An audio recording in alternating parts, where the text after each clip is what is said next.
बिहार चुनाव के पहले चरण के नामांकन में मात्र 2 घंटा बच गया है, लेकिन इस 2 घंटा में अभी भी तय नहीं हो पाया महागठबंधन में कि कौन सीट पर कौन लड़ेगा। अंदर अंदर सिंबल तो दे दिया गया, बहुत सारे प्रत्याशी नॉमिनेशन भी कर चुके हैं, लेकिन मामला मुकेश साहनी का क्लियर नहीं हो रहा, जिसके कारण अभी तक कुछ नहीं हो पाया है। अब मुकेश साहनी 2 घंटे में क्या करेंगे देखने वाली बात है। हालांकि उनके भी कुछ प्रत्याशी नॉमिनेशन जरूर कर चुके हैं, लेकिन मामला फंसा कहाँ है, क्यों ऐसा हो रहा है? तेजस्वी मुकेश सहनी से बातचीत क्यों बंद कर दिए हैं, क्या मामला है? कांग्रेस का भी अखिलेश सिंह का बयान आया कि हम थोड़े से कंप्रोमाइज़ किए हैं, थोड़े कम सीट पर लड़ रहे हैं क्योंकि मुकेश सहनी को एडजस्ट कर सकें, ऐसा उन्होंने कहा है। लेकिन मामला किन किन सीटों पर फंसा है ये आप जानिए। एक जाले का सीट है जहाँ पे आपको पिछली बार 2020 में मशकूर अहमद उस्मानी जो चुनाव लड़े थे, अब उस सीट पर कांग्रेस दावा कर रही है।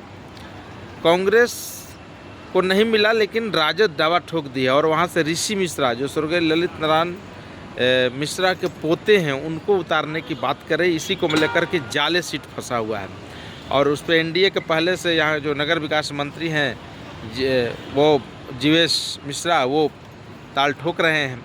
इसी तरह वैशाली सीट है, कांग्रेस के संजीव सिंह जो डीके शिव कुमार कर्नाटक के उप मुख्यमंत्री के करीबी हैं, वो चुनाव पिछले बार लड़े थे। राजद इस बार अजय कुशवाहा को टिकट दे दिया, ये भी सीट अभी फंसा हुआ है। इसी तरह लालगंज की सीट कांग्रेस ने आदित्य राज को टिकट दे दिया है, जबकि राजद मुन्ना शुक्ला की बेटी शिवानी को टिकट दे चुका। मतलब कई सीटों पे दो उम्मीदवार लड़ रहे हैं, खासकर वो महागठबंधन के।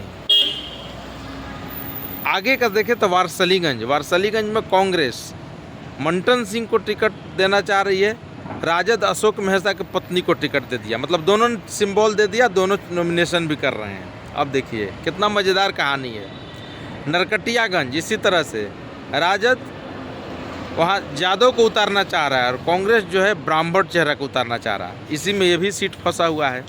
इसके अलावा बहादुरपुर में जो है राजद भोला बाबू जो लालू यादव के सबसे खास करीबी, उनके राजदार कह लीजिए, घर के सदस्य कह लीजिए, वो आज से नहीं जब से लालू जी हैं सदियों से भोला बाबू को देखा जा रहा है, उनको उतारना चाह रहा है। सीपीआई इस पे अड़ा हुआ है, यहाँ भी पेच फंसा हुआ है। हालांकि भोला बाबू को टिकट दे दिया गया है। बछवाड़ा का मामला क्या है? सीपीआई का अवधेश राय हैं जो लड़ना चाह रहे हैं और कांग्रेस का शिव प्रकाश लड़ना चाह रहे हैं।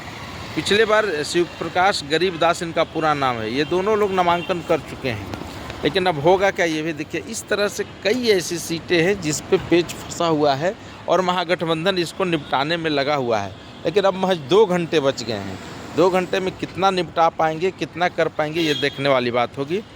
तो आप सब देखते रहिए, लाइक सब्सक्राइब करते रहिए। मुकेश सहनी एकदम मौन हो गए हैं, अब वो जान रहे हैं कि मेरा कुछ चलेगा नहीं। हालांकि कांग्रेस ने उन्हें एक राज्यसभा और 2 एमएलसी के लिए पद के लिए उनको मनाया था, लेकिन वो माने नहीं है। अब मामला आके फंस गया है, अब देखिए क्या होता है, ये देखने वाली बात होगी।